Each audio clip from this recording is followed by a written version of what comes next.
Oh, that's a vinyl plotter. Vinyl cutter. Yeah. So that can do up to 32 inches long vinyl material, assuming you have material that's wide, and as long as your roll is, as long as it'll cut for. So. Yeah, this was the machine. That one, and then apparently that one is also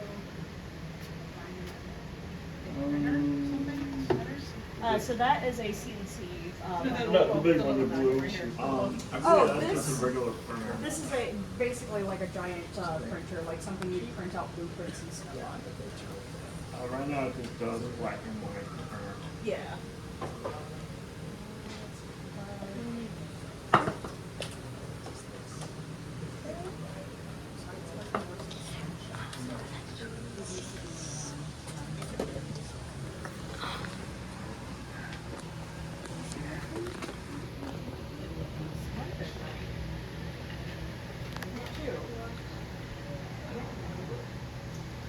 See that? I'm having woes. Yeah, we're going a little slow today. Go. Yeah, that's why I don't use that one. That's fair. I don't think they ever got the simplified 3D on the main computer though, so. That is a much better time. Okay. What was the old time? The old time was 2 hours. Okay, no. 27 minutes is wonderful. Oh, wow. Yeah. Yay. Is that because you had extra layers? Or? No, I shrunk the size down and then added 3 of them instead of 1 of them. Okay. Okay, and we will go over that here in a moment. But if everybody would like to follow me on over to the actual printer itself, all we're going to do is we're going to go over how this machine works and how we can get it running. Then we're going to go over the more computerized portion of it. Now I'm going to clean off the bed a little bit because I got stuff left over from my test piece.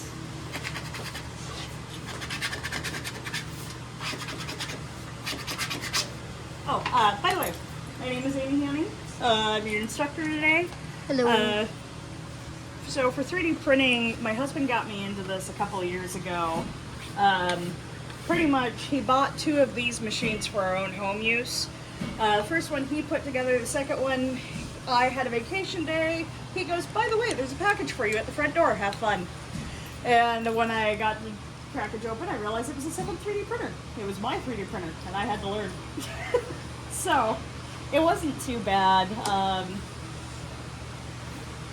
Got it put together. He walked me through how to do my first couple of prints, and then from there it was pretty easy, pretty straightforward. The bed on this one is a magnetic plate, and what it is, it's a spring plate also. So when you get done printing, you can just take it off and kind of pop the prints loose. What we use at home is a glass plate. Now with a glass plate, you need to put hairspray down to create a adhesion layer. It works as glue, but from there it's going to hold on and you're going to be able to get to print. This, you don't have to worry about any adhesion layer. It's got a textured build plate, so it's going to be good to go. Let's see. So what we're going to want to do is we want to start our temperature on our nozzle, because I am going to be leveling here in just a moment and I've got to grab a tool. So we're going to put the nozzle to 200 degrees because that is the bare minimum for PLA plastic, which is what we're printing with today. I'm going to step on over here real quick because I have a tool that I need.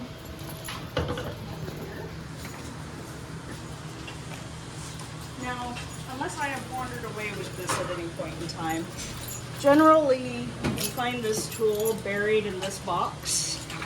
Basically just a bunch of random tools that are used at the machine for various reasons.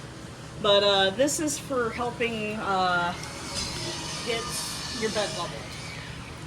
So we've got our nozzle heated up, and the reason I want to heat the nozzle up, I want that plastic to be fluid while I'm going under. I don't want whatever plastic is hard in there to be determining my layer. I want that nozzle to be determining my layer.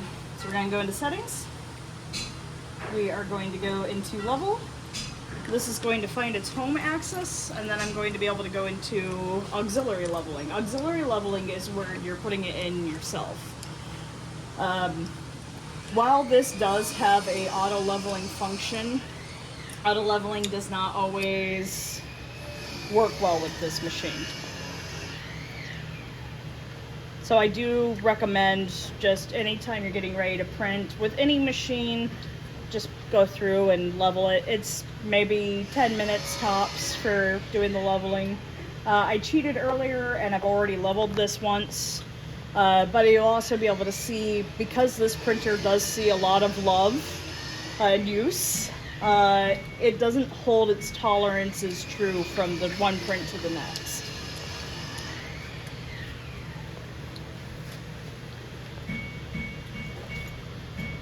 So why is it 3D printing right now? So right now we're going to be getting ready to 3D print 3 little bunnies. Oh, Yep. is it all for like us? Uh-huh. Try to make sure all the kids have something to go home with, so. Oh, I can make a bunny. Yep. Okay, so we're going to That's go easy into auxiliary level. We're going to try and get the little goobers off whenever we can. What's a Google? Basically like a little plastic snot. Comes out of the nozzle, sticks to the bed. You want to kind of try and clear that off so that your layer doesn't have anything that it's bumping against while it's printing. What if we don't see it and it stays there?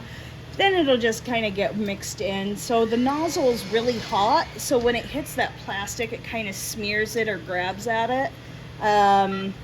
Sometimes it can make like a little bump into what you've printed. Other times... And like it's a pimple. Right, kind of like a pimple. Other times it doesn't really affect it too much. So we've got to bring this down. And on the wheels here, it'll say, it has up and down written on them several times. It shows an arrow where the up and down is, so. Up and down? Mm-hmm. So we just want to be able to move this guy. And because there's already some material on the bed, it was being a little bit stubborn. What No. does the S stand for on your pants? The S, it's just a rune. Oh. Yep. So again, now if you decide to get a printer for home use, I have found the ones we have at home, we basically got within a month of them getting theirs. We don't have to level them near as much, but it's just me and my husband that use them. So kind of goes as a testament of multiple people versus a couple people using a machine. So It's like blue flashing lights in there. so those are the circuit boards in there, and that is kind of letting you know that it is still going and doing its thing. So what color does it do when it's like not doing anything? Nothing, no colors. It just stops the colors. So if you ever turn your machine on and you have issues with it coming on and you don't see any lights going down there, it probably died. Wait, 3D printers can die? Yep. Where's the battery sit then? So it's actually that circuitry that is in there has a battery in there powering it. However, in order to get in there and change that battery, you have to do a lot of soldering. Oh. Yeah. So sometimes it just becomes more mentally cost effective to buy a new one. But they don't die very You often. have to buy a new one? I thought you This is just 3D printing, I think.